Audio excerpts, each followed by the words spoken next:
Boa noite a todos. Gostaria de dar início aqui à 26ª sessão de Seminários da Brasilidade. Lembrando que essa é uma iniciativa aqui do Instituto da Brasilidade, né? Que está aqui com o nosso vice-presidente Dar Costa, temos o nosso presidente de honra, Carlos Lessa, e nós estamos aqui nessa mesa com a ajuda, né, com o apoio sempre da Associação de Funcionários do BNDES, com a Associação dos Aposentados do BNDES, e lembrando que esse programa aqui está sendo transmitido pela TV comunitária, né? Vai ao ar quarta-feira às 22 horas, vai ser reprisado às sexta-feira às 2h30 e depois terça-feira às 10 da manhã. Nós estamos aqui na mesa hoje aqui com o Guilherme Studer, estamos aqui com a Tereza Porção, e nós vamos falar hoje sobre gastronomia. A dinâmica que a gente combinou aqui entre a gente vai ser 20 minutos para cada exposição, depois nós vamos abrir para a plateia fazer as intervenções, questionamentos, provocações.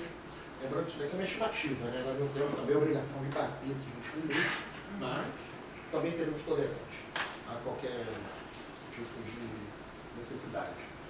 Vamos inverter aqui a ordem da gente mesmo, como o Guilherme pediu para começar, e a gente vai abrir dessa forma, tá bom? Por favor. Obrigado, queria agradecer antes de tudo ao Instituto da Brasilidade pelo convite para participar dessa mesa com a Tereza Porção. Queria agradecer na pessoa do Carlos Montes, que foi quem me procurou, e queria dizer também que é um prazer falar sobre gastronomia, é um assunto que eu gosto tanto, está no dia a dia de todo mundo. No meu em particular, que é uma grande paixão que eu tenho desde pequeno, que eu me interesso por gastronomia. Meu pai sempre me levava aos botequins quando era pequeno e eu desenvolvi um interesse especial pelos botequins e pela gastronomia. E hoje, embora eu não faça isso profissionalmente, é um tema que eu me dedico, né? Já escrevi alguns livros sobre o assunto e continuo frequentando no meu dia a dia e assim, estou no momento organizando um evento, ajudando a organizar um evento sobre os botequins cariocas, voltado para a sobrevivência e para a valorização da cultura e do fortalecimento da história dos botequins cariocas, através desse evento chamado Boteco da Agricultura, BTC, que vai ocorrer na Lagoa Rodrigo de Freitas, no Parque das Figueiras, nos dias 19 e 20 de outubro. Enfim, bom, voltando aqui ao ponto da gastronomia, ponto de partida que a gastronomia é um elemento essencial da cultura de qualquer país, de qualquer povo. Assim como o idioma, a religião, a gastronomia é fundamental para se conhecer um determinado povo. E nos dias de hoje nunca se falou tanto, nunca se comentou, se valorizou como em outros tempos a gastronomia. Hoje em dia os chefes viraram popstar, a gastronomia está em literatura, os livros que são editados sobre gastronomia, programas de TV, filmes, enfim. Eu me lembro que nos anos 70, até os anos 70, quando se ia a um restaurante aqui no Rio de Janeiro, a figura mais importante no restaurante era o maître, era importante ser amigo do maître. Não se sabia muito quem estava pilotando os fogões, mas o maître era a grande figura dos restaurantes. Isso mudou totalmente a partir dos anos 80. Eu faço uma referência aqui ao Zé Hugo Celidônio, foi um precursor desse movimento, né, quando criou o seu restaurante gourmet aqui em Botafogo, no Rio de Janeiro. E a partir daí houve um movimento crescente de valorização da gastronomia, dos chefs. Antigamente não era comum ver pessoas da classe média fazendo curso de gastronomia como objetivo, como profissão, e hoje se tornou algo muito comum. É muito interessante ver isso. E é importante ver que isso é no mundo inteiro também. E nesse sentido eu gostaria de notar que a gastronomia se tornou também um elemento de transformação de alguns países, né? Cito aqui notadamente a Espanha, no País Basco, as cidades de Girona e de São Sebastião, a partir da figura do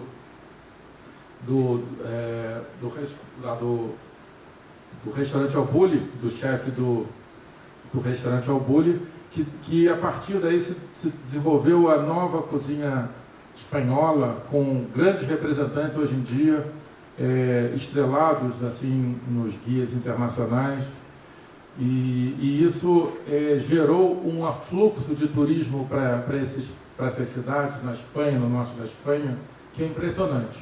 Houve uma verdadeira revolução a partir da gastronomia. O mesmo se viu no Peru, a partir dos últimos 20, 25 anos, quando se viu um movimento combinado, integrado, e foi planejado também, foi algo pensado, e a estratégia muito bem executada a partir da associação, na associação dos produtores da gastronomia do Peru, junto com chefes de cozinha, produtores, e a partir daí se observa essa grande transformação que houve. Os restaurantes peruanos ficaram conhecidos no mundo inteiro. Hoje se abre restaurante peruano em diversas cidades do mundo. O que no passado era comida para... A quinoa, por exemplo, era um ingrediente que era utilizado em mingau para criança, em ração para galinha. Ninguém pensava que em Paris ia ter restaurante servindo risoto com quinoa.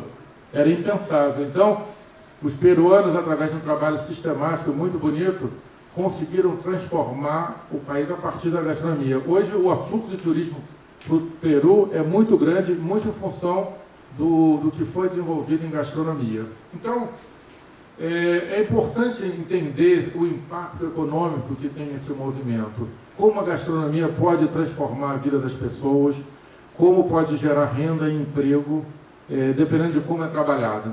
Eu, particularmente, acho que a gastronomia brasileira é muito rica, tanto em termos de ingredientes, um país desse tamanho, você encontra muitas variedades de ingredientes, modos de preparo, pratos típicos, né?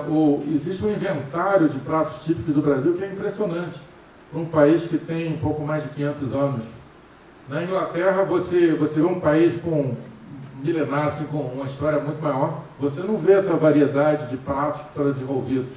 Essa influência dos portugueses, africanos, os indígenas e outros europeus deu uma mistura que é muito rica, né? A cozinha regional, né? E o brasileiro ele é muito aberto a influências externas, isso ajuda muito. O importante é que essas influências sejam bem trabalhadas e sejam utilizadas para agregar sobre esse inventário que nós temos de receitas, de modos de fazer. E eu acho que o mais importante é buscar a preservação desse patrimônio intangível que nós temos na nossa gastronomia. Aqui no Rio de Janeiro, em particular, eu cito vários pratos interessantes que foram criados em bares e botequins aqui da cidade, como a sopa Leão Veloso, no restaurante Rio Minho, que é um prato derivado da bouillabaisse francesa, que foi desenvolvida pelo diplomata Leão Veloso. E um outro prato típico daqui do Rio de Janeiro foi o filé Osvaldo Aranha, criado no Cosmopolita, na Lapa, quando aqui o Rio ainda hospedava o Senado Federal e era frequentado pelos senadores. O restaurante que existe até hoje, um restaurante de 1926. Outros dizem, segundo Pedro Nava, também a feijoada é um prato criado no Rio de Janeiro e não nas senzalas, assim, não foi um prato criado pelos escravos. Há uma lenda urbana, né, que hoje cada vez mais divulgada, de que a feijoada não teve essa origem, e sim foi uma origem nas típicas comidas europeias de panelão, quando se juntavam legumes, verduras, carnes, favas e tudo mais. A feijoada seria um derivativo dessa comida de panelão europeia, como o potofó, como o cozido madrilenho, como outros pratos tipicamente europeus, como um derivativo disso. Enfim, mas o que importa é que a feijoada se tornou um elemento da identidade cultural do Brasil, né? Assim como o samba, como o futebol, ele é reconhecido como um item brasileiro, e eu acho que é importante manter viva essa questão de valorizar esse patrimônio como um elemento da identidade. Eu cito também, mais recentemente, um item criado aqui no Rio de Janeiro, foi o bolinho de feijoada, no botequim na Tijuca, no Aconchego Carioca, que virou febre. Hoje em dia, em diversas partes do Brasil, você encontra esse petisco, um petisco que tem cerca de 10 anos. Ou seja, a criatividade não para, né? Então, aliar a diversidade de itens de sabores que nós temos aqui com a criatividade do brasileiro, a típica criatividade do brasileiro, é algo que tem que ser explorado e tem que ser valorizado. Em termos de como está a situação atual, o panorama atual, eu vou centrar um pouco mais agora na questão dos bares e botequins, que é o foco do meu trabalho. Eu entendo que essa onda que defende comida mais saudável, o colesterol, contra o colesterol, isso tem um efeito sobre essa típica comida de botequim que nutriu vários cariocas ao longo de décadas, né, como pratos como a moela no molho, o bife de fígado, a dobradinha, o caldo de mocotó.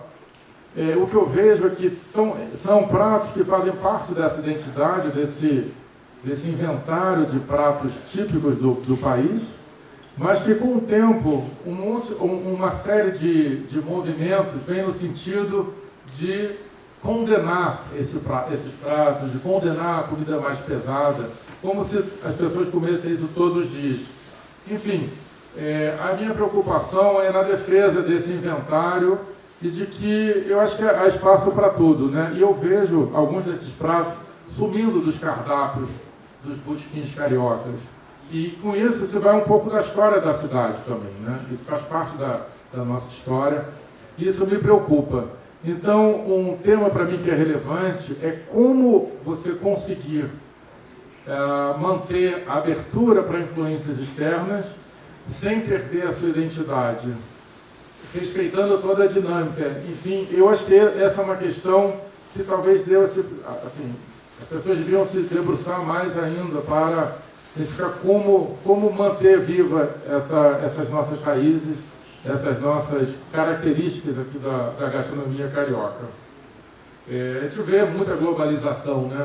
Hoje você viaja pelo mundo, o que se come é tríade, pizza, pasta e burger. Basicamente, a comida internacional se tornou isso.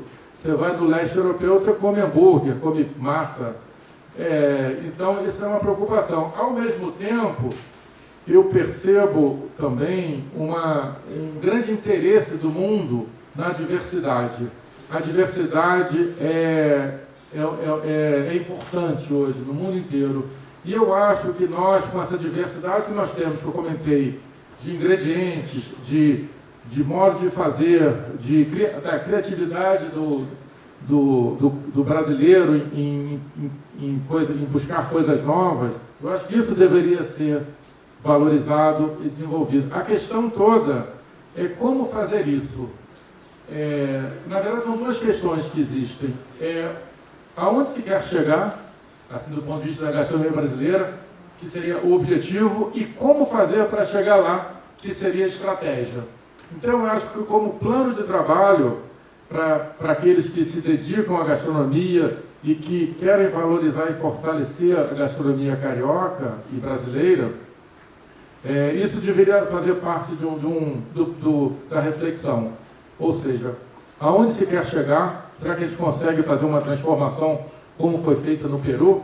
Nós temos talvez até mais diversidade de ingredientes, de modo de fazer que o Peru. E por que a gastronomia brasileira não é tão conhecida no exterior? No exterior se conhece a feijoada e o churrasco. Você vai para a gastronomia do norte, é pouco conhecida fora do Brasil, até mesmo aqui no Rio de Janeiro, que é o centro de referência turística do país, você encontra restaurantes e bares com temática com gastronomia nordestina, mas você não encontra muita variedade de comida do centro-oeste, do norte e mesmo de outras regiões. Até a comida mineira, que já teve uma referência maior na cidade, hoje tem pouco. Ou seja, é importante lançar luz sobre essas questões, porque senão vão se perdendo. E o Rio, como vitrine, como sempre foi vitrine para o turismo, era importante ter um pouco de tudo aqui nessa cidade, para que o turista, quando vem ao Rio, conhecesse um pouco da gastronomia brasileira como um todo, e que não se restringisse ao churrasco e à feijoada. Enfim, e nessa questão toda também me preocupa o desaparecimento de bares tradicionais que, seja com a crise ou com questões gerais da cidade, esses bares que desaparecem muitas vezes levam consigo receitas que eram segredo daquele bar, que só lá tinham. E com isso uma parte da gastronomia carioca e brasileira também se vai. Então é uma preocupação também a se debruçar como que o setor público e o setor privado podem atuar conjuntamente para buscar soluções ou políticas para isso. A gente viu no Peru, se viu que a sociedade civil se organizou e buscou a integração entre pequenos produtores, grandes produtores, chefes de cozinha, para buscar estratégias para tentar divulgar o produto. E foi muito bem sucedido. É certo que aqui no Brasil há muita gente trabalhando nisso. Tereza é um exemplo aqui do meu lado, a questão do projeto da mandioca, agora do pirarucu. Enfim, tem pessoas lutando, dedicando suas vidas a essas questões.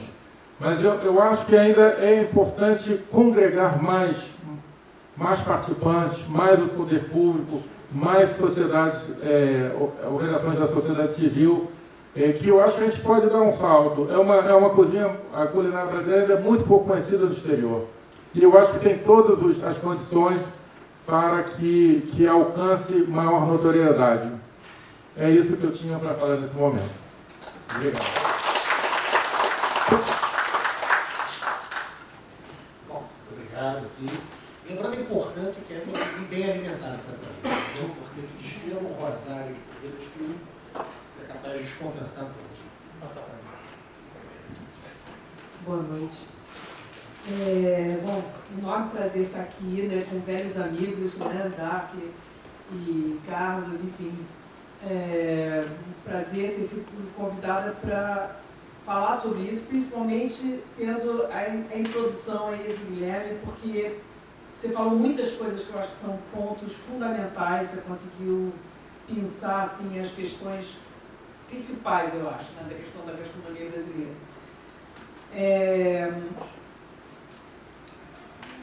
Algumas coisas que eu acho que são importantes que tem a ver um pouco com essa gênese, né, a nossa gênese enquanto sociedade, né, a formação do povo brasileiro, e também a questão... Oba! Vem com comida assim, cara? Vem, claro. Legal. Peraí, que voou aqui eu não estou comendo açúcar, tá vendo? Então não é para mim hoje. Depois eu vou para um boteco para a gente poder comemorar. Então, acho muito interessante o que você colocou, porque é realmente uma questão... por que o Brasil, que é um país da maior biodiversidade do mundo, dizem os biólogos e entendidos, no exterior é conhecido pelo churrasco e pela caipirinha, né? Agora o açaí um pouco. Né? E a feijoada. Mas a feijoada menos. Feijoada muito menos. Você fala em qualquer lugar no exterior é carne. Eles acham que a gente come churrasco de manhã, de tarde e de noite. Né? Eu acho que tem várias questões. Você citou dois exemplos muito bem pensados, que foi o exemplo da Espanha e o exemplo do Peru, que hoje, inclusive, estão vinculados, os dois exemplos, que é muito legal entender o que aconteceu. A Espanha tinha uma comida que era considerada ruim há 40 anos atrás, 30 anos atrás. As pessoas iam para a Europa e diziam assim, mas na Espanha você vai ver palácio, vai ver paisagem, mas comida você vai ver na França. Né? O que aconteceu com a Espanha? É um fenômeno, realmente. O que aconteceu com a Espanha? Um chefe que começou essa revolução, que foi o Ferran Adrià, que era o dono do Aeropulo. Ele era um chefe mediano, até a década de 70. Ele escutou uma palestra de um cientista, que chama Hervé Tisse. O Hervé Tisse, que é um químico, ele tem um projeto, ele foi o primeiro cara da gastronomia molecular. O que esse cara queria? Esse cara queria pegar as técnicas da alta gastronomia francesa, como fazer um soufflé com qualidade. E ele queria que aquilo fosse decupado, né, que fosse explicado de uma forma simplificada, para que as donas de casa pudessem melhorar a sua culinária. Esse era o objetivo do cara. Eu faço parte do grupo dele, de vez em quando eu recebo uns e-mails e fico... Ele está aí a 1000 por hora, né? Esse cara, ele pegou um chefe francês, mas que não tinha grandes questionamentos filosóficos, o cara era muito bom de técnica, e ele falou assim, eu preciso de você para a gente ir decupando como é que um soufflé fica um bom soufflé, como é que um sorvete fica um bom sorvete, e como é que a gente pode levar essa técnica à excelência, ao nível de excelência. Então eles fizeram essa dupla e começaram a entender vários fenômenos, que era tempo, temperatura, realmente desconstruir técnicas que muitas vezes não eram vistas como química e física. Eles começaram a explicar que era química e física. E óbvio que é arte, e óbvio que é afeto, tem várias coisas que entram ali, né? Porque quando alguém explicar como é que se salga uma comida, né, a mãe do Caetano Veloso já dizia, salgar é um dom, sal é um dom, né? Porque você não põe numa ficha técnica, que é a receita do restaurante, quantas gramas você vai botar de sal. Cada hora é um. Sal a gosto, né? Sal a gosto, sal a setembro, sal a outubro. Então, o que aconteceu? Esses dois caras, esse químico e esse cozinheiro, começaram a dar palestras. E foram dar palestras no lugar onde o Fernand Adrià estava. O Fernand Adrià, que é um espanhol de Barcelona, e é um cara genial, um cara que tem uma inteligência superior. Ele, quando viu aquela palestra, ele falou, isso vai mudar tudo. E aí ele começou a fazer um projeto de um restaurante que 6 meses ficava fechado, só pesquisando a química e a física de alimentos do cotidiano da técnica francesa, e 6 meses ficava aberto para um público, e tinha muito mais gente trabalhando, tanto na parte da cozinha quanto na parte do serviço, do que clientes. Isso era uma característica. Óbvio que essa conta não fechava, né? Então esse cara não fez o dinheiro dele com esse negócio, mas ele revolucionou a gastronomia. A primeira coisa que ele fez foi levantar os ícones da culinária espanhola, paella, né, os pescados, os embutidos, e começou a tentar entender como é que ele poderia fazer aquilo elevar num grau maior. Que foi o que a cozinha francesa também fez, né? Com isso, enfim, aí ele foi andando adiante, isso revolucionou, como o Guilherme disse, revolucionou toda, a Espanha toda se come divinamente, né, lá no norte, que é o País Basco, que eu tive, inclusive, dando uma aula lá no Instituto de Basque Culinary Institute. É uma comida espetacular, você vai em qualquer botequim, você come divinamente, os pinchos e tudo. Mas o que aconteceu com esse cara? Ele começou, como toda cabeça muito aguda, ele começou a evoluir na questão, né? Chegou um momento que ele falou assim, basta. Começou a ser muito copiado, a gastronomia molecular começou a virar uma coisa banal, então nas escolas de culinária se ensinava a fazer as espumas, a esferificação, que ele começou a ter contato com reações químicas que mudavam a molécula do alimento, então ele começou a ser copiado muito rapidamente. O que aconteceu? Ele disse, não quero isso, não quero ser copiado, está ficando banal, e não é isso que ele não conseguia mais se reinventar. Ele fechou o restaurante, na época que o restaurante tinha mais público. Enquanto isso está acontecendo, corta o filme, o que está acontecendo no Peru?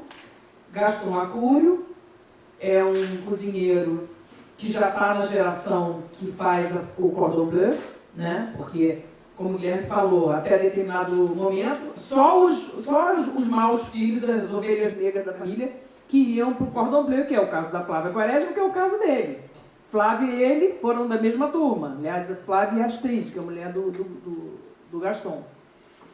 O Gaston era um alfangateiro, um cara, filho da família rica, filho de políticos do Peru, foi fazer o cordon bleu e voltou para o seu país. E voltou para o seu país fazendo o quê? Comida francesa, na década de 80, 90. Quando ele começou a cozinhar aquilo, ele começou a se incomodar de que ele não estava usando nenhum ingrediente local. E ele começou a ver que ele não estava também conseguindo convencer os clientes dele de que aquilo era legal, de que aquela comida era legal. Ou seja, alguma coisa já estava acontecendo no mundo, que a gente está falando também da época da globalização, que é a época que surge o slow food. O slow food surge como uma reação à globalização do alimento, né? O Gaston volta para o Peru, fica frustrado de fazer a cozinha francesa lá e diz assim, vou começar a ver o que é a cozinha peruana. Então cai a ficha dele de que ele tem que aprender com quem? Com as empregadas domésticas, com os produtores, com os campesinos. O primeiro mistura, o segundo mistura, que é o maior festival da América Latina, talvez, de gastronomia, tinha um painel de uns 10 metros de altura, que era uma homenagem a Teresa Esqueira, que era uma cozinheira que ensinou o Gaston Acúrio a cozinhar comida peruana. Só que o que ele fez? Ele pegou aquilo, ele pegou alguma coisa, qualquer um ceviche, e ele fez com a cara da cozinha francesa, né?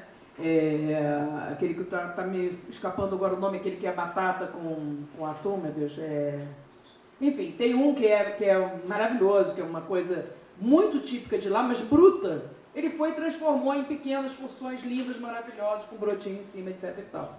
Então, ele repaginou aquilo no restaurante dele. Só que o que aconteceu? O governo peruano, que é aí que eu quero chegar, então a gente está falando da técnica ou da arte, mas a gente também está falando que tem que ter outras forças ali para a coisa subir.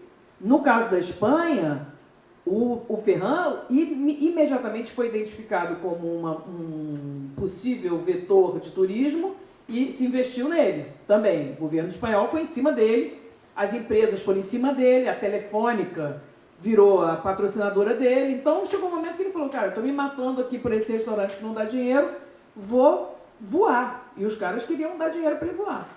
E aí o que acontece? Ele fica sabendo... Não, e lá no Peru, Gaston consegue o quê?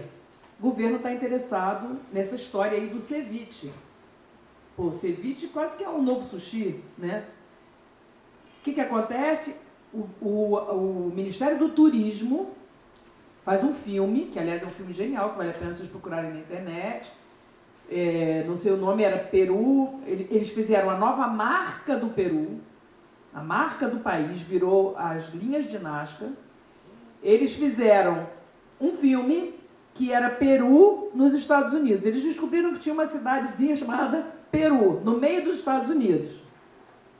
E eles fizeram um filme que é um grande ônibus vermelho, da cor que foi institucional, com os caras chegando nessa cidadezinha, aquela cidadezinha bem de interior, que tem um cara na rocking chair lá e que tem o outro com, sei lá, abanando uma mosca. Chega esse caminhão vermelho, onde quem que está dirigindo o caminhão? Gaston Acúrio. Quem que está dentro do caminhão? Todos os cozinheiros e as cantoras e os músicos, sai uma lhama de dentro do caminhão. Quer dizer, os caras investiram uma grana para dizer o seguinte, isso é o Peru. E era um Peru se apresentando a quem? Os Estados Unidos da América, que é o maior poder do mundo. Então, foi muito bem engendrado a coisa. E tinha dinheiro. Então, assim, o que acontece? Aí, o que aconteceu que linkou um ao outro? Ferran Adrià fala o quê? Qual é a língua? É português? É espanhol. Gaston vai para o Ferran, Ferran vai para o Gaston e diz, Ferran, quero você aqui. Telefônica banca, o Ferran vai para o Peru e começa a fazer campanha com os campesinos, vai com a campanha no interior do Peru com as escolas de gastronomia. E aí o Peru começa a brilhar internacionalmente, é um espetáculo, né? Quem não foi a Lima tem que ir, eu estou louca para voltar, porque assim é genial, é um nível espetacular. E os restaurantes peruanos começam a brilhar pelo mundo. Na lista dos 50 best lá, dos 50 melhores, o Central ficou aí um tempo, acho que é o Maido agora, enfim. eles começaram a brilhar com essa história. Mas estão na frente em termos de América Latina. Então... Totalmente, mas não foi à toa. Como você mesmo disse, não foi por causa da biodiversidade. Biodiversidade o Equador tem, a Colômbia tem, a Venezuela tem, todos têm, mais ou menos, né? Mas lá houve uma conjunção de forças com intenção de promover o que eles de fato tinham muito rico, né? E aí eu vou voltar para o meu tema, para poder aqui, pedir até para botar aqui atrás a foto do Gosto da Amazônia, que é o seguinte: eu vou ter que reduzir muito o que aconteceu para poder caber aqui nos meus 10 minutos que faltam. Tá bom. Bom, como é que eu, na minha trajetória, eu sou designer de formação, e eu sempre cozinhei desde pequena, né? Era o meu hobby, e num determinado momento minha irmã foi chamada para fazer o restaurante Navegador, no Clube Naval, e me chamou para cuidar da parte da cozinha, porque ela não gostava daquela parte, e eu fui amadoramente cuidar da parte da cozinha. Cheguei lá, vi que era bem complicado, né? Geria 8 homens, nordestinos todos, né? Pessoas que tinham vindo de uma luta, por sobrevivência mesmo. Então resolvi fazer uma formação, mais ou menos, não tive na época a oportunidade de fazer uma faculdade de gastronomia, nem cordon bleu, que não estava no meu perfil, mas fiz lá meus cursos, e nessa época estava chegando no Rio quem? Os franceses, Claude Troisgros, Laurent Sudot e o outro que é o Lapierre. Alguns franceses estavam chegando no Brasil com a técnica francesa e com a Nouvelle Cuisine, que também era uma outra revolução que tinha acontecido, né? Lá pelo pai do Claude e tudo. Então, esses caras davam cursos, então eu era uma rata de curso. Tudo quanto era curso eu estava lá aprendendo. Inclusive qualquer curso, tinha as Marias, como ainda tem, eu acho, em Copacabana, eu ia para curso, eu queria aprender. E a cozinha tem uma coisa legal que você nunca aprende tudo, tem sempre alguma coisa para você aprender, então acho que é um eterno estudo. E aí eu comecei então a me profissionalizar, e em 2001, eu já estava então há mais de 15 anos tomando conta da cozinha do Navegador, que eu quis logo fazer uma cozinha familiar, porque na minha cabeça pintou uma coisa assim: poxa, o pessoal está na cidade, está cansado, quer um oásis, quer um descanso, não vou fazer uma comida rebuscada, até porque tem outros restaurantes na época que tinham vários que faziam comida francesa, por exemplo, né? Falei, não, eu vou fazer aquilo que eu sei fazer, que eu sei que é bom. Então fui para os almanaques da família e os livros das tias e avós, e ressuscitei essas receitas então para fazer dentro de um ambiente, né, como é lá o Clube Naval. Em 2001, eu estava nessa onda quando uma pessoa veio dizer assim: você já ouviu falar numa coisa chamada slow food? Eu falei, não, o que é isso? Ela falou assim: então eu vou te mostrar. E aí eu fui apresentada ao movimento slow food e fui logo convidada para participar de um evento na cidade do Porto, que era o primeiro Slow Food Award, a primeira premiação ao Slow Food. E nessa premiação, quando eu cheguei lá, eu já fiquei completamente impactada, porque tinham representantes de não sei quantos, centenas de países, né? E nessa representação, parecia uma ONU, eu me lembro que eu falei assim: gente, isso aqui é uma ONU, né? 13 projetos tinham sido premiados pelo Slow Food. Aí eu disse, mas que tipo de projetos? Os projetos eram projetos, em geral, de resguardo, resgate ou ressuscitação, sei lá qual é o nome, de produtos e alimentos que eram a cara daqueles países ou alimentos que eram responsáveis pela sobrevivência das populações daqueles países. Tinha essa dupla coisa, a coisa cultural e a coisa da sobrevivência. E eu fiquei com aquele negócio, né? Então eu aprendi que existia uma coisa chamada comida identitária, né? Identitária, alimento identitário. Eu falei, o que é isso? Comecei a pensar no Brasil, o que seria o alimento identitário? E quando eu voltei, por uma coincidência, né? Se é que coincidências existem, fui chamada para fazer um festival em Pernambuco, que era o primeiro festival gastronômico de Pernambuco. Você vê que estava começando essa onda de gastronomia, estava deixando de ser culinária para ser gastronomia, né? E aí, nesse festival, me deram uma lista de 20 e poucos ingredientes, que era meio que o padrão. Você chegava nas regiões do Brasil, eles te davam uma lista e diziam, ó, tem esses ingredientes aqui, você desenvolve aí um jantar, um menu. Só que era um menu que eu tinha que desenvolver para 2 dias depois. Então eu falei assim, gente, esse pessoal é doido, porque eles chamam pessoas que nunca comeram aquele alimento para desenvolver como se a gente tivesse uma varinha de condão, porque isso tem a ver com a idealização da profissão, blá, blá, blá, blá, blá. E com a desvalorização da profissão das empregadas, que são homenageadas lá no Mistura. Mas ali quem sabia era quem estava vindo de fora. É a síndrome, né, do colonizado, né, um problema que não nos larga. Então, eu peguei aquela lista e falei, gente, cara, o que é maçapuba? O que é carimã? E comecei a perguntar e tudo era da bendita da mandioca.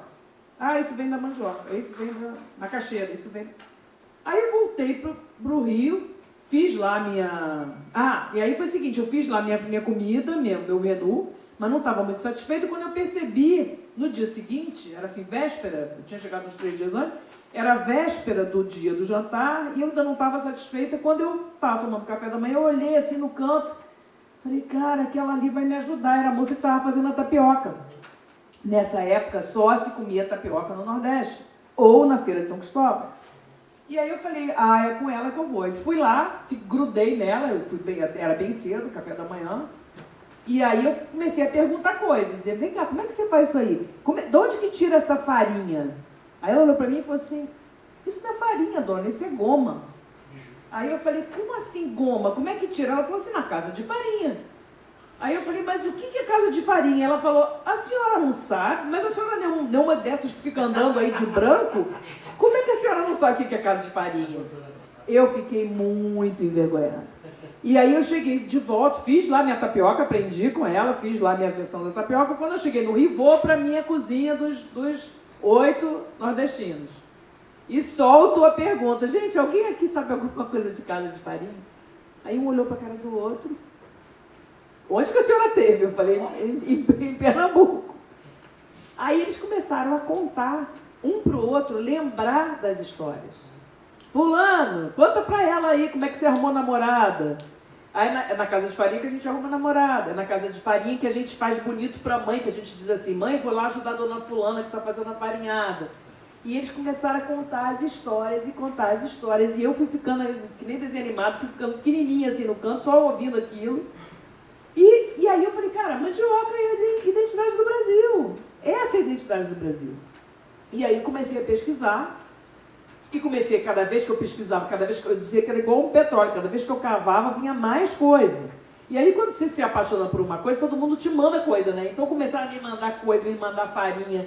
Eu tenho uma farinhoteca lá no navegador hoje. E comecei a falar, bom, eu quero falar sobre isso, eu quero...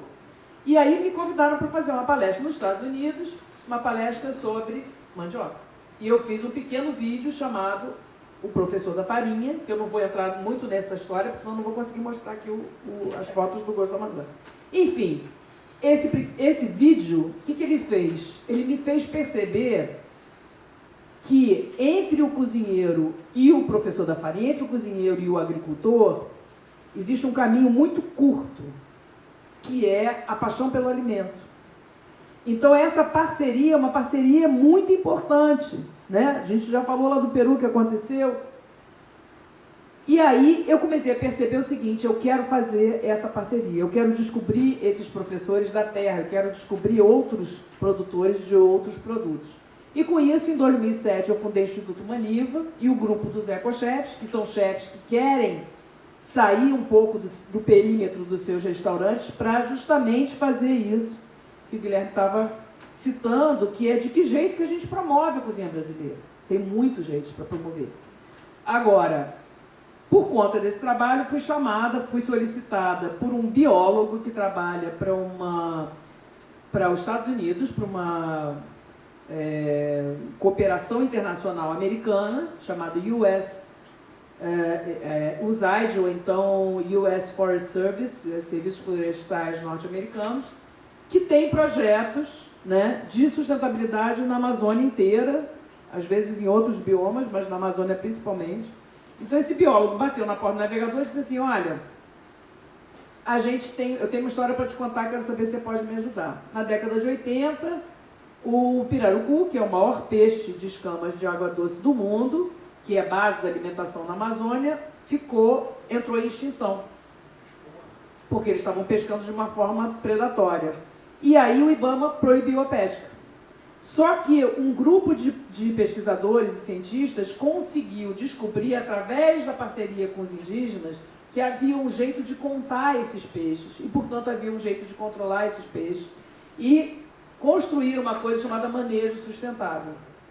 Esse manejo sustentável fez com que esse peixe que estava em extinção virou um peixe em superprodução. Então, a produção dos últimos anos foi uma superprodução que eles tiveram que deixar de pescar. O que a gente quer? Ele falou para mim, a gente quer abrir novos mercados que deem valor a esse peixe. Então, eu fui para o Sindirio, que é o sindicato de restaurantes, né, e bares do Rio de Janeiro, que você conhece bem, e lá foi elaborado, então, um projeto chamado Gosto da Amazônia, com todas essas etapas que estão aqui atrás, né? Foram várias etapas. A primeira etapa foi distribuir esse peixe para alguns restaurantes para que testassem o peixe.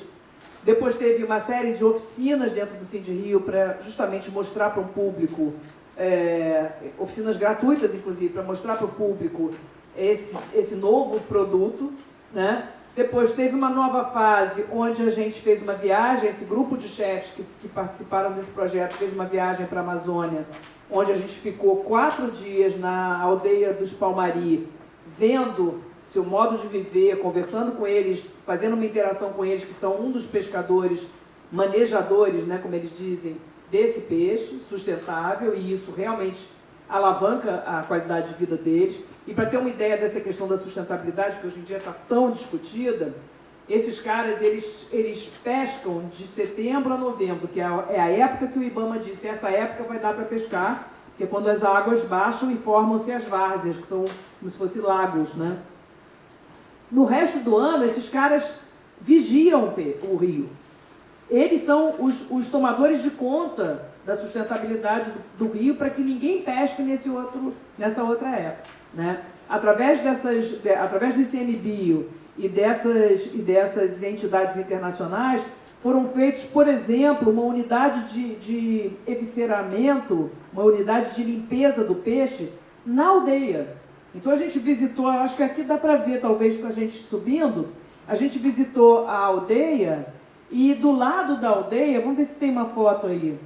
Não, você tem que subir, eu acho, ao contrário, né? Dentro da aldeia tem uma unidade de limpeza dentro dos padrões da Anvisa, onde os indígenas colocam touca, galocha. Isso aí, por exemplo, já é na nossa viagem, tá vendo? Aqui, ó, sobe um pouquinho para você ver aqui. Esse aqui, ó. Isso aqui que parece uma sala de cirurgia, tá vendo? Eles todos paramentados. Isso se deve a essa parceria do ICMBio, que é através do ICMBio que é operada, com essas ONGs internacionais alemãs e dos Estados Unidos, alemães GIZ, Estados Unidos é o USAID e o US Forest Service. Essa conjunção de forças, assim como no Peru, aqui gerou vários projetos como esse, né? Projetos de sustentabilidade, mas na base, na produção, né? Então, a gente hoje, a gente trouxe isso para o Rio de Janeiro, no Rio Gastronomia, foi feito um mega evento, o maior evento que tem, né? 60 mil pessoas passaram nesse evento esse ano, onde foi dado palestras sobre isso, aula de culinária, teve uma operação de um restaurante que o navegador operou, uma lojinha para vender os produtos, não só do pirarucu, mas outros produtos que vêm do extrativismo dessas regiões. Inclusive é interessante falar sobre extrativismo, porque no meu ponto de vista, só para dar uma finalizada, o extrativismo é o ápice da alimentação sustentável. Por quê? Você está usando a biodiversidade local, você não está causando praticamente nenhum impacto, porque você não está plantando, nem colocando insumo, nem utilizando uma água que fosse, né, que tivesse que ser direcionada para aquela produção, né? Não estou falando mal da agricultura, que eu sou apaixonada pelos agricultores. Inclusive, o Maniva tem um livro chamado Ecochest, Parceiros do Agricultor, que saiu agora o mês passado pela Senac, editora. Acho que essa parceria é fundamental, mas acho que o extrativismo é uma questão macro, no mundo inteiro. E que se prestar atenção nela, juntando a gastronomia e os chefes, juntando o poder público e juntando as cooperações, que tem que continuar a existir, eu acho que a gente consegue alavancar a cozinha brasileira. Senão, a gente vai continuar sendo conhecido como drinks de caipirinha e carne, fogo no chão. É isso que eu queria falar.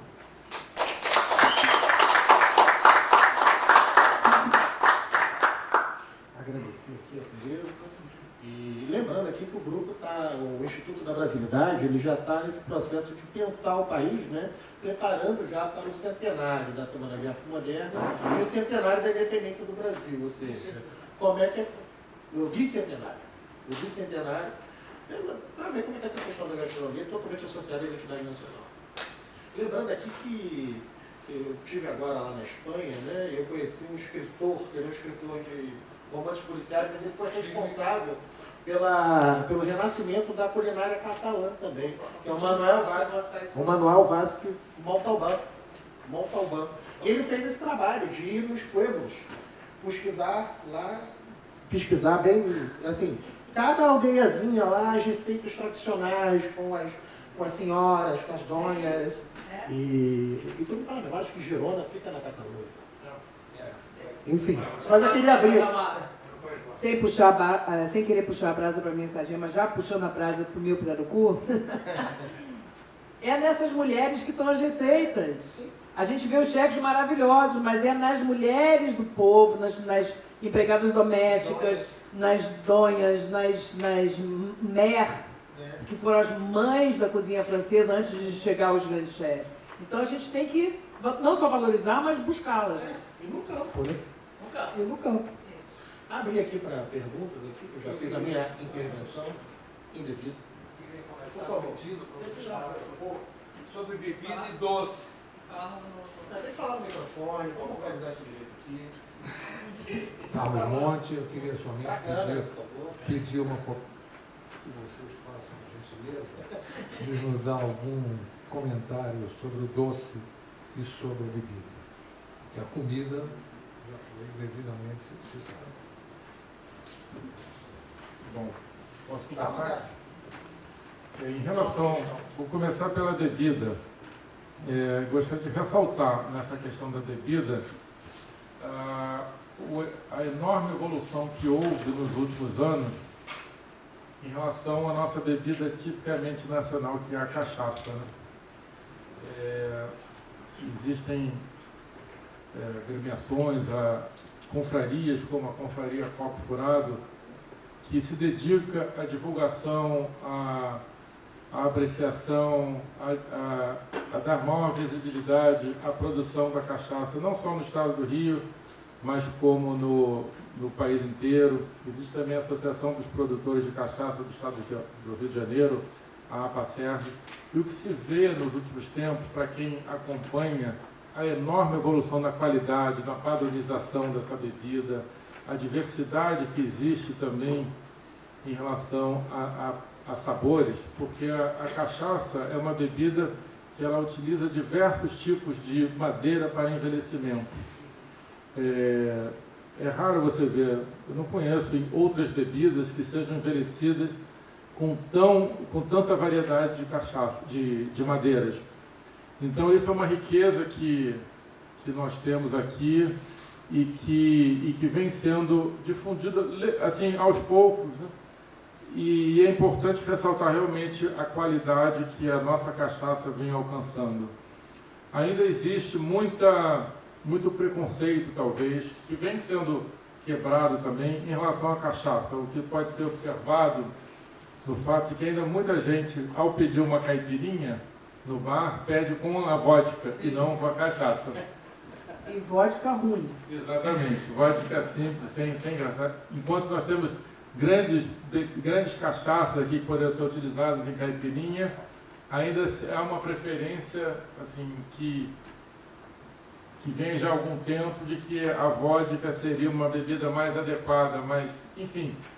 Mas isso é um trabalho de longo prazo que tanto a Confraria Copo Furado, quanto a associação e outras entidades, o IBRAC em Brasília, vem trabalhando para divulgar e superar essas limitações, porque realmente é uma bebida tipicamente nossa, mas que ainda sofre muito preconceito. A cachaça associada ao sujeito, ao vagabundo, enfim. Então, é um trabalho bonito. Mais recentemente, vem sendo divulgado o trabalho de produzir drinks à base de cachaça, né? Não só a caipirinha ou a batida, que é uma bebida típica também de cachaça, né? Teve um apogeu aí nos anos 70, 80, mas que ainda vários bares aqui no Rio produzem, mas não tem tantos mais aqueles bares que se dedicam à batida, como o Bar do Osvaldo, né? O Socana. A gente já houve mais casos com essa especialidade. Agora, é importante ressaltar e realmente valorizar essa bebida, que é muito...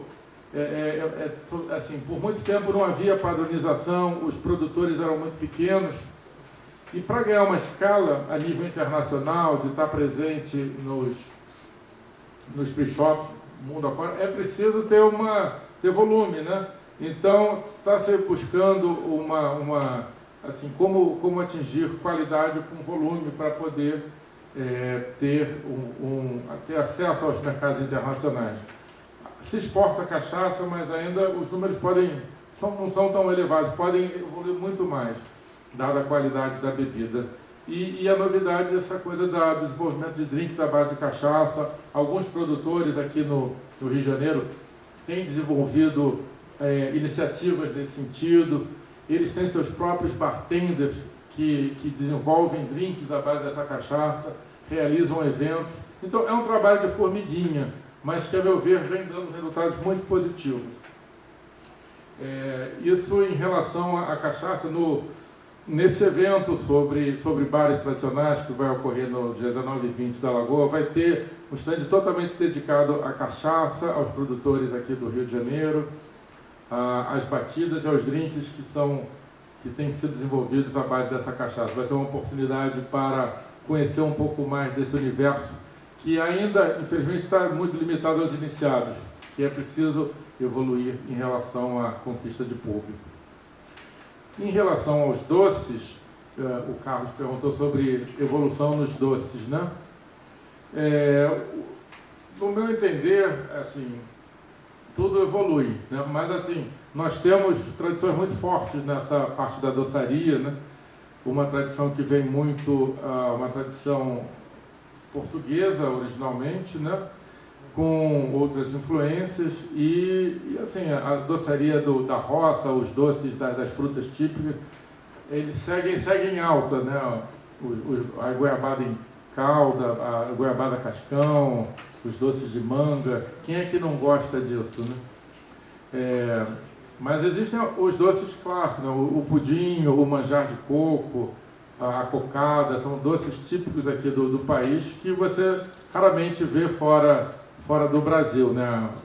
Embora veja pouco em outros países, né? Mas assim, a doçaria brasileira é muito peculiar e, obviamente, você vê algum tipo de evolução, né? Na forma de trabalhar os doces, as combinações. Então, no quesito sorvete, por exemplo, nos últimos tempos você viu surgir sabores que até algum tempo atrás eram impensáveis, como o sabor de tapioca, que hoje está muito comum. Outro dia também eu tomei os sabores do Nordeste. Tomei outro dia já há um tempo, o sorvete de rapadura, lá em São Paulo. Sensacional. Enfim, a ideia é explorar a riqueza dos sabores que nós temos nas suas diversas formas. E eu acho que o brasileiro tem feito um excelente trabalho nisso, combinando. Outro dia também a questão da combinação do queijo com goiabada, Romeu e Julieta, só que em outra forma. Eram palitos de queijo coalho fritos, parecendo batata frita, e a goiabada mole pareceu ketchup. Enfim, a apresentação do prato de uma forma diferente. Palitinho com... Não, um palito, nem batata frita em palito. com a goiabada é mole. O pudim já provei o pudim também, onde a cachaça vai dentro do pudim, né? O pudim de cachaça. Eu, quando vou no navegador, eu vejo aquele carrinho de doces lá do navegador, assim, é uma perdição, hein, Tereza? É difícil resistir àquele carrinho, muito bom. Então, eu acho que nós estamos muito bem posicionados em termos de doçaria. Eu acho que a Tereza pode falar um pouco mais sobre esse quesito.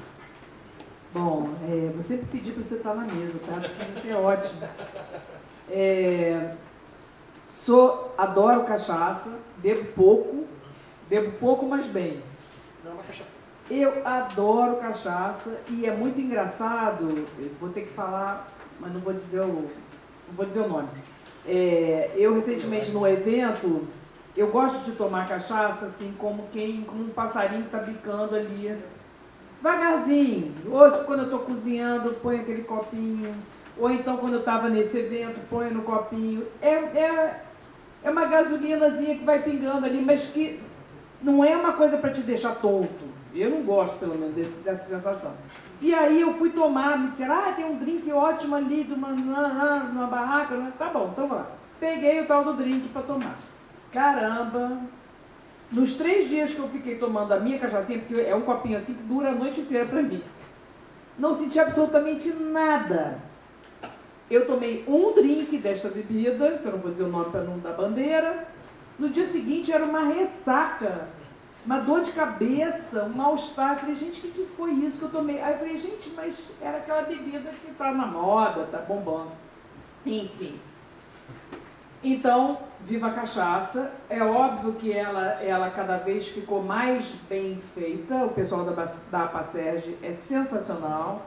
Eu tive um menu, que eu tenho até que resgatar agora, que está mudando o cardápio lá, renovando. Eu tive um menu só das cachaças do Rio de Janeiro, que foi genial, porque era um menu mapa, né? Eu tenho mania de mapa, tudo meu tem mapa, então é um menu mapa mostrando onde que vem as cachaças. E sou fã de algumas, né, que são minhas queridas, não vou falar para as outras não ficarem com ciúme, mas assim, essa coisa das madeiras é genial, porque realmente é uma coisa que a gente tem umburana, né, tantas, não é só carvalho, né, que foi uma... Oi? Não, pode falar. Eu falei que nem é daqui.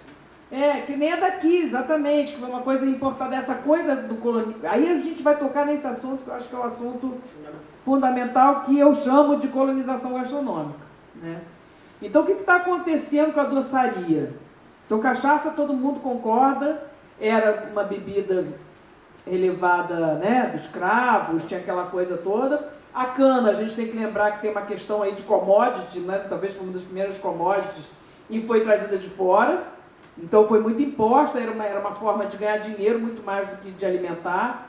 Todos os estados, né, Pernambuco, Nordeste, que foram incentivados a produzir a cana, foram estados onde a doçaria e a cachaça também frutificaram. Mas o que eu queria falar era sobre essa questão da importação das coisas. Bom, primeiro que tudo, índio não come nem sal nem açúcar, os indígenas raiz, né? Hoje em dia muitos estão comendo vários alimentos, inclusive adoecendo com vários alimentos nossos. Mas assim, originalmente não se comia sal e açúcar. O africano escravizado comia porque já tinha lá alguma influência do colonizador. E o português é famoso pelos doces que inclusive vieram dos árabes, né? Aquela coisa lá dos mouros, aquela confusão de Península Ibérica com o norte da África. As nossas doçarias eram muito influenciadas pela doçaria portuguesa, que é uma doçaria que tem ovos, amêndoas, né? Basicamente, você pega livro de doce português, 80% é ovos, amêndoas e açúcar. Aí tem mais, e farinha muito pouco, né? Aquela doçaria conventual, que é muito interessante, que também era outra coisa, né? Nos conventos se fazia álcool e doce, né? Porque era o vinho, ou o licor, e a doçaria. Mas o que começou a acontecer, e eu localizo sem nenhuma pesquisa científica, no pós-guerra, né, década de 50, 60, começou a entrar a industrialização de certas coisas. Leite condensado. Ele entra depois da guerra, né? Outras formas de industrialização de alimento.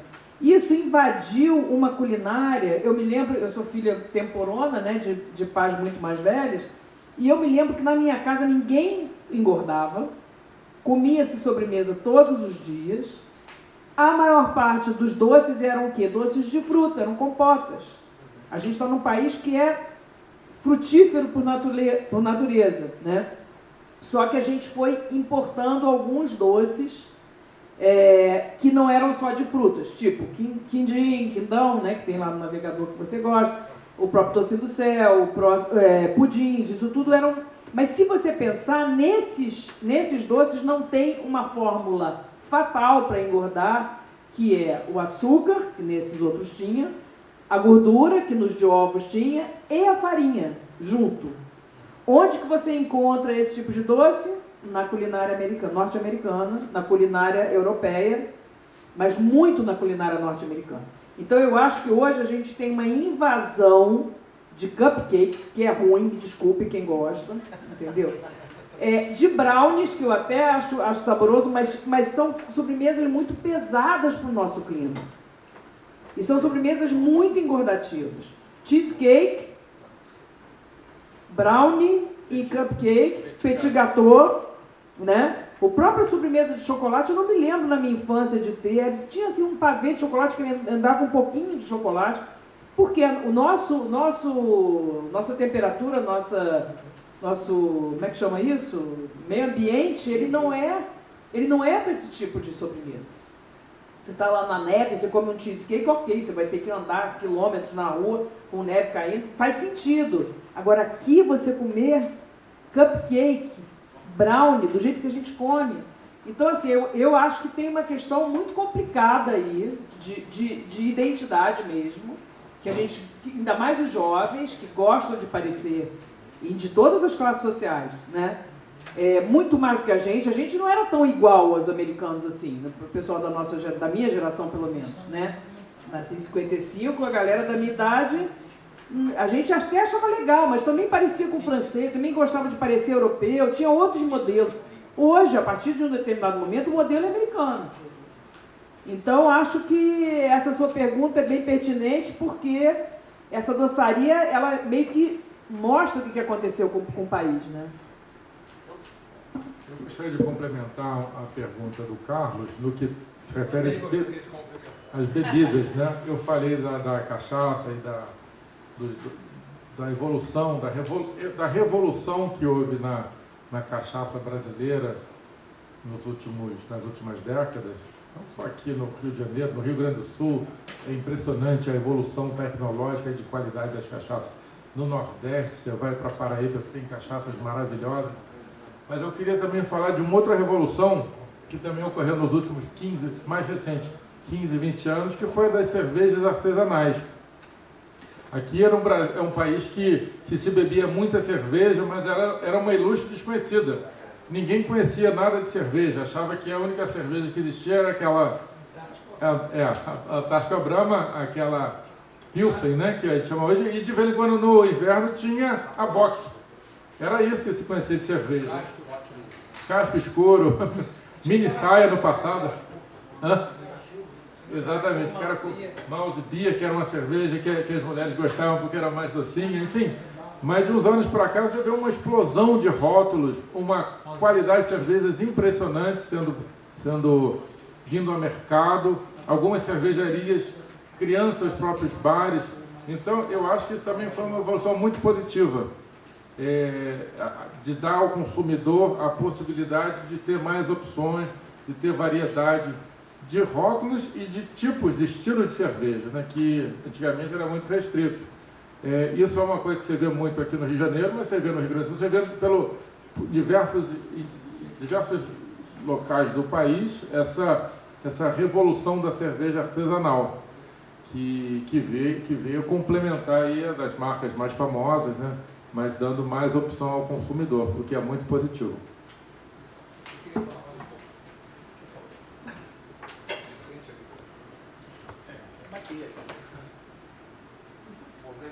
também sou velho, mas o fato é o seguinte, eu sempre fui louco pela fruta.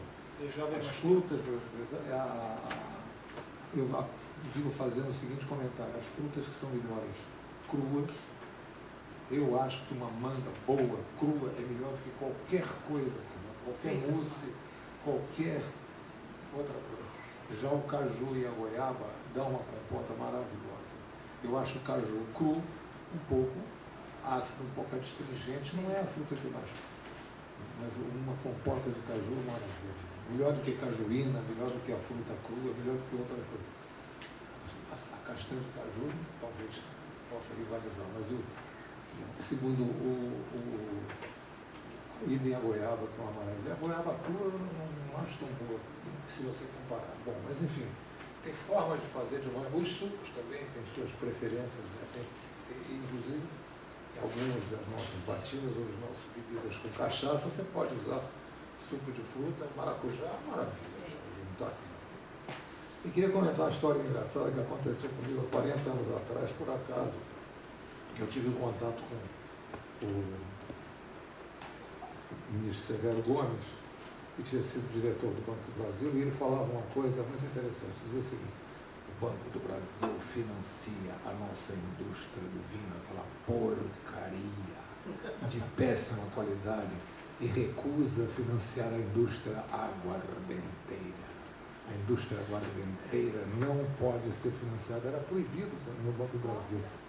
E o Severo, que gostava muito de cachaça, ele era muito, gostava, ele falou muito para mim da cachaça de Matão, em São Paulo, e dos concursos que ele participava como jurado, digamos assim, das nossas cachaças. Então, eu, só para terminar, queria dar uma pequena receita de uma coisa que eu estou fazendo recentemente, que é uma caipirinha que é feita da seguinte maneira. O limão galego não dá aqui em toda a época do ano, tem uma época certa para dar. Quando tem limão galego, a gente espreme, bota uma forminha na geladeira e depois coloca o açúcar, uma tirinha de limão galego, a cachaça, o gelo, e fica uma caipirinha maravilhosa, que eu acho que vou sair até mais cedo para tomar uma em casa. Você tá a par que você revelou a sua receita para um monte de gente agora. Eu estou contribuindo para a divulgação da cachaça brasileira. Vou aproveitar que o Carlos falou do vinho, também me fazer um comentário sobre os vinhos nacionais. Também eu sou fã dos vinhos nacionais, que no passado eles eram muito, não eram tão valorizados. Eram rústicos, né? Muito rústicos, e que também houve uma revolução impressionante na qualidade dos vinhos nacionais. Isso você vê muito bem nos espumantes, sobretudo, que são destaques, assim, são realmente destacados, mas também no tinto e no branco. Você vê novas regiões produtoras surgindo, não só no Rio Grande do Sul, na Serra Gaúcha, que é a principal região, né, mas mesmo em outras localidades no Rio Grande do Sul. Mas você vê hoje em Santa Catarina, a Serra Catarinense, produzindo excelentes brancos. Você vê vinhos sendo produzidos em São Paulo, em Minas Gerais. Né? É uma coisa impressionante e com muita boa qualidade, assim, você encontra produtos de muito boa qualidade. E azeite também, né? Onde vai o vinho, vai o azeite. Exatamente. Então tem azeites maravilhosos. Maravilhosos. Então, Carlos, complementando, do ponto de vista de bebidas, você vê tanto a bebida tipicamente nacional como a cachaça, mas também um fermentado como a cerveja e fermentado como a cerveja, o vinho também apresentando resultados magníficos, apontando para, assim, o presente, mas um futuro ainda mais promissor, porque a evolução continua. Quer ver? Garanto que nenhum desses aqui deu dor de cabeça. Não. Não foi não. E porque é difícil nos vinhos competir inclusive com nossos vizinhos, Argentina e Chile, né, que produzem vinhos magníficos, mas a indústria brasileira, ela é brava, ela tem tido uma atitude muito de investimento, ela tem sido muito atuante e tem ocorrido mais eventos de degustação de vinho, de apresentação desses vinhos, o que tem sido bastante bom. É interessante ver que esse tipo de produtor, em geral, é um produtor familiar, né? Então, são pequenas empresas familiares que ficam aí lutando. Em geral, os melhores vinhos que a gente tem são de empresas familiares. e agora os azeites também. Então é bem interessante, é como se fosse uma classe média rural que antes no Brasil tinha o produtor rural pobre e tinha o morador urbano, né? E agora é engraçado porque tem vários lugares onde já tem uma classe média rural que está produzindo com qualidade e também tem o mercado interno, não é só uma coisa, vou fazer para exportar, não, tem o mercado interno que já está absorvendo. No supermercado Zona Sul, por exemplo, tem um monte de azeites nacionais maravilhosos, vinhos também, então o próprio público está privilegiando também o produto de qualidade nacional. Muito trabalho envolvido, muita pesquisa, Embrapa também pesquisando o melhor terroir para determinadas variedades de uva, né? Então tem sido um trabalho sistemático e todos que estão envolvidos estão de parabéns realmente, porque é impressionante os resultados que têm sido alcançados.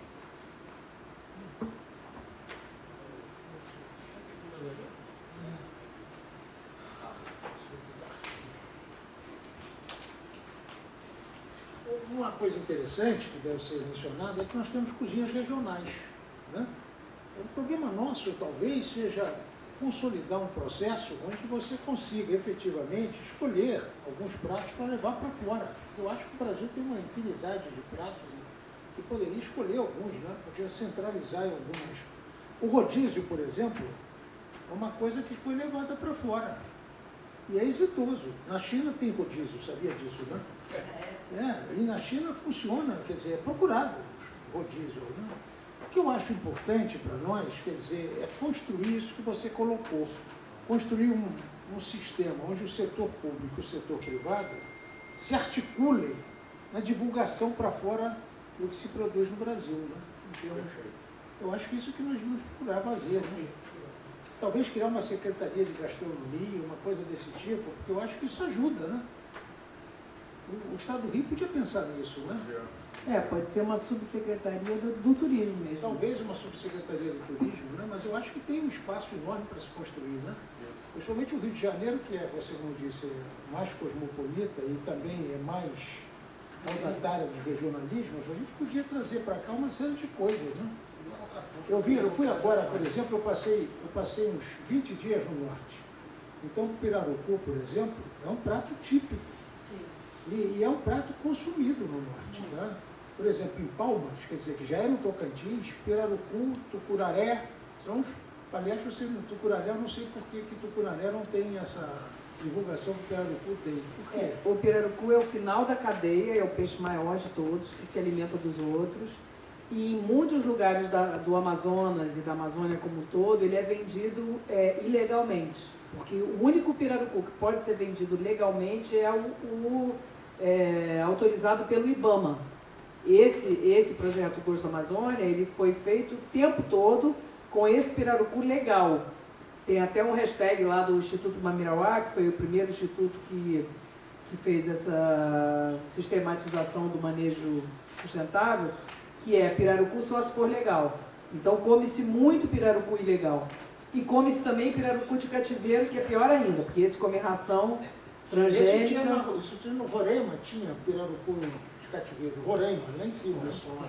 Eu vi isso. Exatamente. Come aquelas coisas todas que estão dentro da ração que a gente não sabe nem o que é.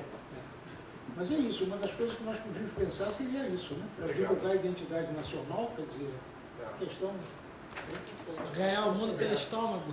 Pegando um gancho aqui, eu acho que eu, pelo menos, nunca vi um amplo inventário, hein, Tereza? Dos pratos, dos pratos típicos de todas as regiões do país. Um inventário completo, assim, dos pratos que você pode encontrar nesse imenso país, né? Eu nunca vi com formas de preparo, catalogado. Assim, eu sempre vi subconjuntos disso, mas um amplo inventário da riqueza gastronômica do Brasil eu nunca vi. Isso seria um projeto interessante, até para registro, porque mesmo o brasileiro não conhece, o brasileiro médio não conhece todo o conjunto dos pratos típicos do país. Posso me defender aqui? No site do Instituto Maniva, www.institutomaniva.org, a gente tem uma coisa chamada biblioteca.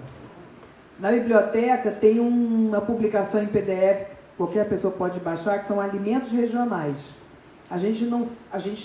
Essa publicação não é minha, não é do Maniva, é uma publicação do Ministério, acho que do Ministério do Desenvolvimento Social ou do Ministério do Desenvolvimento Agrário do governo passado.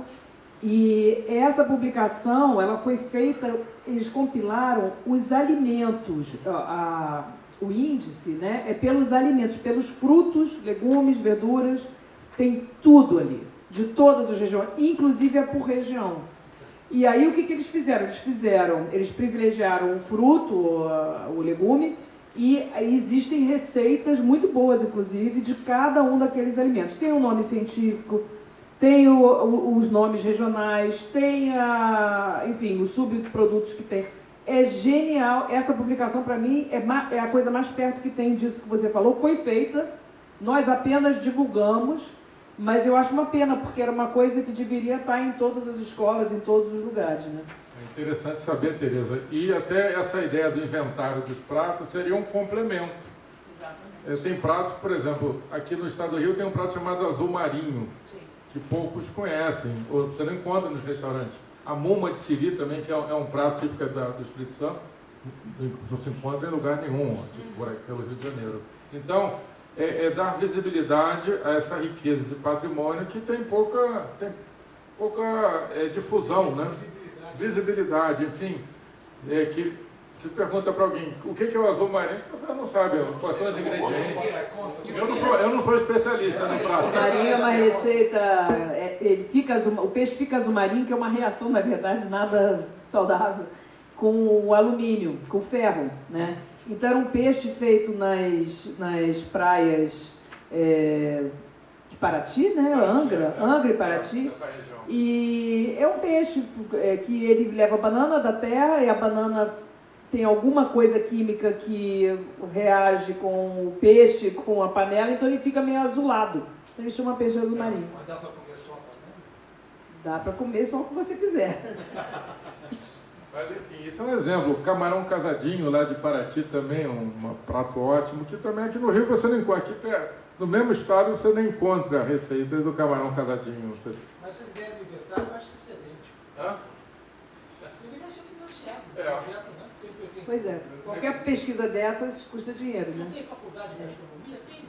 Tem, mas não tem verba para uma pesquisa dessas extensa, porque para isso, é como o Guilherme falou, você tem que ir no lugar. Você tem que viajar. Não é assim, vou procurar na internet e vai ter. Não, você vai ter que ir lá. Quem é a fulana daqui dessa cidade que cozinha melhor? Dona fulana. Aí você vai ter que sentar. As receitas são todas orais, né? Não tem escrito, a maior parte delas não tem escrito, então você vai ter que pedir para a pessoa fazer. Eu tive um projeto financiado até pelo Slow Food, lá em Santa Catarina, que eu fiquei apaixonada pela metodologia que foi criada, que era o seguinte: o projeto chamava Tu me ensinas a receita e eu te ensino a transformar. E era uma excursão, primeiro, nas casas de família do interior de Santa Catarina. A gente pedia para a dona de casa fazer o prato da família, aquele prato que todo mundo pede para fazer nas comemorações e tal.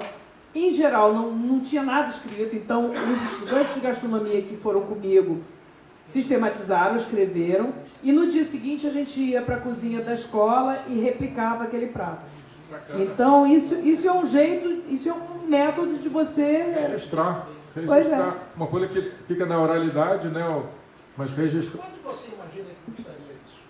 Não tenho a menor ideia. Depende do alcance, né? Depende do alcance. Eu acho, assim, eu estimo que a gente deve ter pelo menos 200, 300 receitas típicas, assim, das diversas regiões. Muito mais. Isso seria um super projeto. Mas esse que você falou, que tem uma dica, como é que a gente chega aqui? Esse dos alimentos por região. Essa publicação, é só entrar no site, entra lá, biblioteca. Além disso, tem uma outra publicação que também foi feita pelo mesmo órgão, que eu não me lembro qual é o órgão, se é o Ministério do Desenvolvimento Social, quase, acho que é isso, que é o Guia da Alimentação Saudável da População Brasileira, que é uma coisa maravilhosa, que foi feito um estudo na USP, um estudo no Ministério da Saúde. Isso tudo virou essa publicação e no Maniva a gente coloca ela na biblioteca, está lá na prateleira para quem quiser baixar no PDF ou ver enfim, no computador. Deixa eu colocar uma coisa interessante. Meu pai me falava que antes da Segunda Guerra, o Brasil comia preto e branco. Comia arroz, feijão, bacalhau, carne seca, né? Manteiga, pão, café com leite e tal. Comida colorida veio para o americano. Quer dizer, o uso do povo comer cenoura, comer... A própria batata não era uma coisa tão usual como é hoje, né? Em termos, eu acho que até se comia melhor, né? Diz que arroz com feijão é o tipo da comida ideal, né? Sim. Dizem isso. Tem estudos, né, que aminoácidos que se combinam é considerado a coisa mais genial. Agora, existem muitos projetos interessantes. Eu recentemente fui chamada para fazer uma mentoria numa escola de gastronomia social lá de Fortaleza. E tinha um projeto de um rapaz que fez uma farinha do baião de dois. Uma farinha do feijão com arroz. Na verdade era fava, que era o baião de fava, que eles têm lá no interior. E era muito interessante, porque era uma farinha que, para quem não pode glúten, não sei o que, é funcional, mas ela fica com o sabor dessa mistura. Então, por exemplo, para engrossar uma sopa, eu usei para engrossar uma sopa de peixe, por exemplo, né? Fiz um roux com aquela farinha e fica uma delícia. Teve gente que fez panificação. Então são essas misturas nossas, né? O feijão com arroz, que não é só nossa, né? A América Latina usa muito. Interessante também essa influência dos portugueses na nossa gastronomia, porque com as navegações, várias coisas que foram trazidas da Ásia, como as frutas mencionadas aqui, como a manga, o coco, a jaca, foram e levadas também. E eu acredito que o arroz também, o arroz que é hoje do nosso dia a dia, o arroz veio da Ásia, não era nativo. Esse é um outro projeto muito bacana, né, que é a Viagem dos Alimentos, que é genial e que hoje seria meio difícil de fazer, porque se viajou tanto que hoje é meio difícil de você identificar, por exemplo, a banana prata não é nossa, né? Como é que você pode imaginar o Brasil da Carmen Miranda dizendo que a banana não é brasileira, né? Só tinha a Pacovan, né, que é mais ou menos a banana que tem lá no norte, ainda tem dela. Ótima banana. Muito interessante. O jiló, por exemplo, se não me engano, veio da África, né? Veio da África. Quiabo, e hoje faz parte do dia a dia, né? Nos botequins, então o jiló é uma estrela. Por exemplo, a batata. Eu fui no Peru, fiquei impressionado, tem mais de 400. A batata é um bom exemplo sobre o negócio da colonização gastronômica. A gente chama batata inglesa. A batata não é inglesa. Não é inglesa, é peruana. Peruana, boliviana e chilena. Tem também, como é que se diz, lugares onde foram... A gente chama pão francês. E a gente come todo dia um pão francês. Então, assim, vai ser colonizado assim na China, né? E os sanduíches é hot dog, né? Cheeseburger, enfim. Não, a gente saiu, x-tudo. Não, o brasileiro é muito criativo, né? Quem criou um sanduíche chamado podrão, gente? Mas, enfim, mas realmente a gastronomia, a culinária brasileira é muito rica. Eu acho que já vem se trabalhando bastante, mas tem um campo de trabalho ainda extenso, né? Eu acho que tem uma questão, que até é interessante o exemplo do Peru, que é o seguinte: existe você manter usar os produtos brasileiros ou de qualquer país para fazer alguma gastronomia, e aí entra inventividade, criatividade, técnica, ou você fazer as receitas daquele país que são feitas com os produtos da biodiversidade. Então são duas linhas muito diferentes que as pessoas às vezes confundem. Você vai assim, vou no festival gastronômico regional, chega lá, o cara está fazendo um monte de coisas que não são receitas tradicionais com os produtos dali, daquela região, mas isso é diferente. Então, assim, eu sou partidária da gente manter o máximo possível as receitas regionais, tradicionais. Mesmo que você queira fazer criação, mas, assim, a tradição, ela sendo mantida, você está mantendo muitas coisas, né? Você está mantendo não só a tradição, mas a tal da sociobiodiversidade, as histórias, a memória, as raízes culturais, a ancestralidade dos povos. Então, eu acho que E a identidade como um final. A identidade é isso. Não adianta você pegar os produtos. Os franceses fizeram um pouco isso. Eles chegaram aqui, pegaram os produtos, se apaixonaram pelos produtos, pelo maracujá, pela jabuticaba, só que eles usaram na gastronomia deles. Eles tiraram daquele contexto sociocultural e transformaram num produto maravilhoso, gustativo. Mas onde que está a manutenção da receita, né? Que a gente, de novo, vai bater lá nas donas, nas mulheres da cozinha. E é muito interessante falar, eu aqui estou como única representante, que na gastronomia existe um problema sério das mulheres que são chefes profissionais, né? E que não conseguem ter a mesma visibilidade, a mesma, não sei o nome, reconhecimento. É muito estranho. Até no próprio 50 Best tem o prêmio do melhor chefe e o prêmio da melhor chefe mulher. Por que não tem o prêmio do melhor chefe homem, né? Então, é uma coisa assim muito... existe um preconceito sério. Eu não sou uma pessoa muito, enfim, que corre atrás disso, eu tenho outros interesses, mas tem muita gente que batalha muito isso. Inclusive, existe um evento chamado Parabelli, que vai ter agora em março do ano que vem, na Itália, que é só de mulheres da gastronomia. Porque existe um problema sério de reconhecimento das mulheres na gastronomia. Não só na gastronomia, mas na área vinícola, vitivinícola também, isso tudo.